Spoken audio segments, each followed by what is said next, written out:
Do you want to replace the developers? No, but we don't have enough. I think that thinking with a coffee is one of the pleasures of life. With software, basically you can build whatever you can imagine.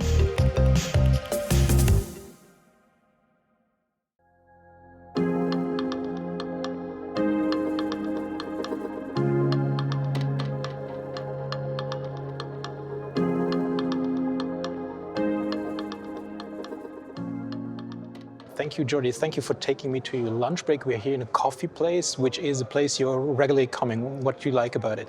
Well, I think it's, I like coffee places, first of all. I think that thinking with a coffee is one of the pleasures of life. So I agree. Almost every day at some point I get out of the office, I walk a little bit, and then I typically come here with some kind of a notebook or something just to think a little bit. And sometimes I even, today, I bring some guests for my lunch break, and we just have more of an informal conversation, relaxed conversation where we exchange ideas. Looking forward to that. Thank you.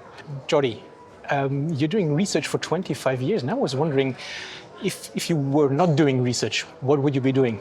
You know, before moving into the research world, I tried to work for a private company, for two private companies, as a programmer, right? As a software engineer. And to be honest, in the end it was boring. Because you learn a lot during the first 6 months, and then somehow it's always the same process again and again, the same type of software application that you have to build, the same technologies. You move to another company and then you repeat the process. But in the end, I really wanted to have something that could be really more challenging and more interesting.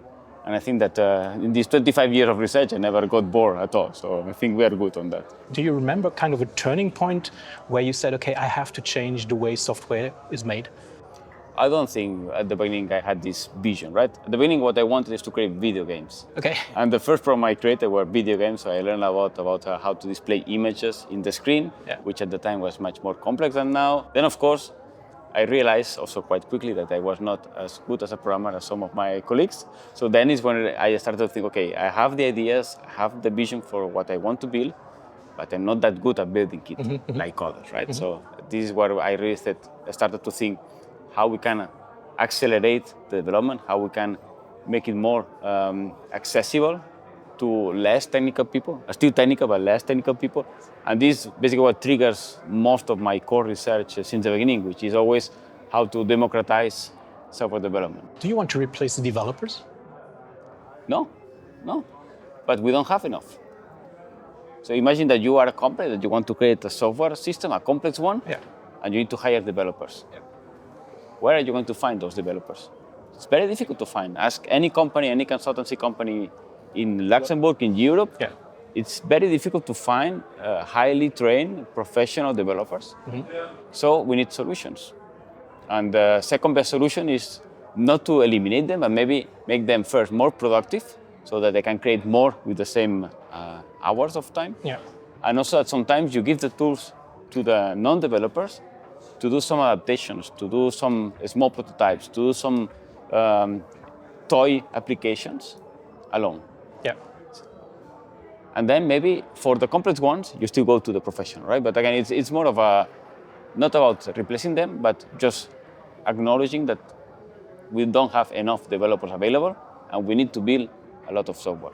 BESSER is building a low-code platform, which means that basically you can create the software system that you want without writing yourself all the code of the system, right? That is called low-code. So it means that we acknowledge that it's still today impossible to create very complex applications completely in an automatic way.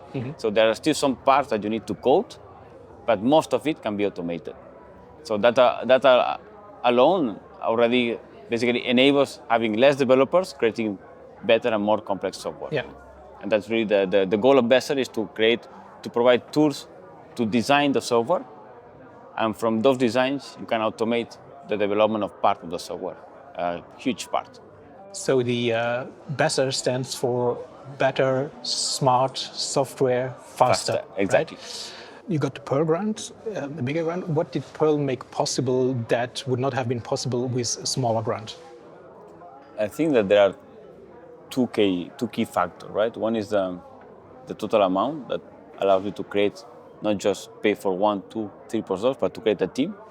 a team that involves also not only researchers but engineers, because as we said, right, I mean, if we want people to actually use what we produce in the Pearl, it means that we need to put some effort in usability, accessibility, all these things that are not directly research, but that people actually requires to actually use the tool.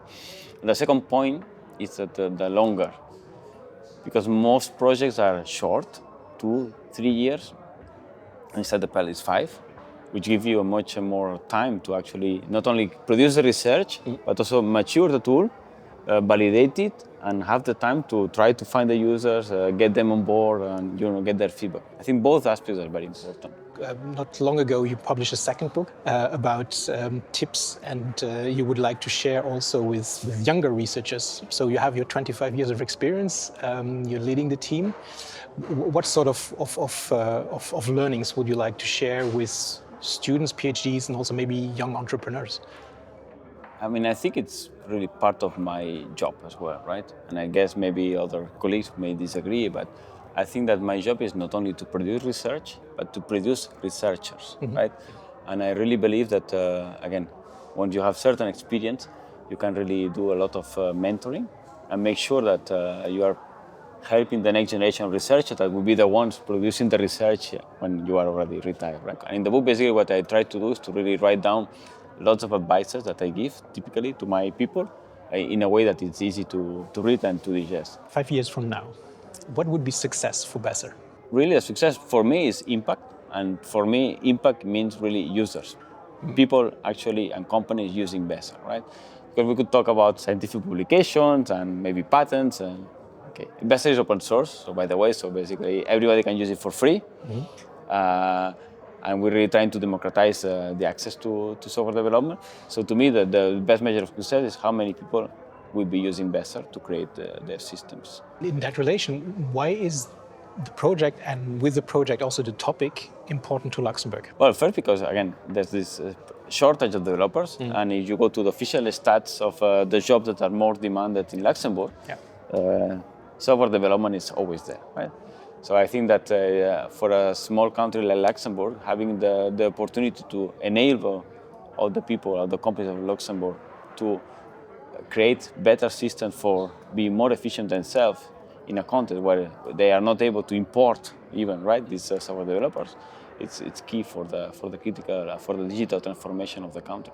I think that's a good end to our discussion. Thanks so much, Jordi. I think we have plenty more things that we could discuss, but you're here for at least, the Pearl is still for 3 years, right? Hopefully more than that. And then more than that, Hopefully. And other projects we can talk about. Thank you so much.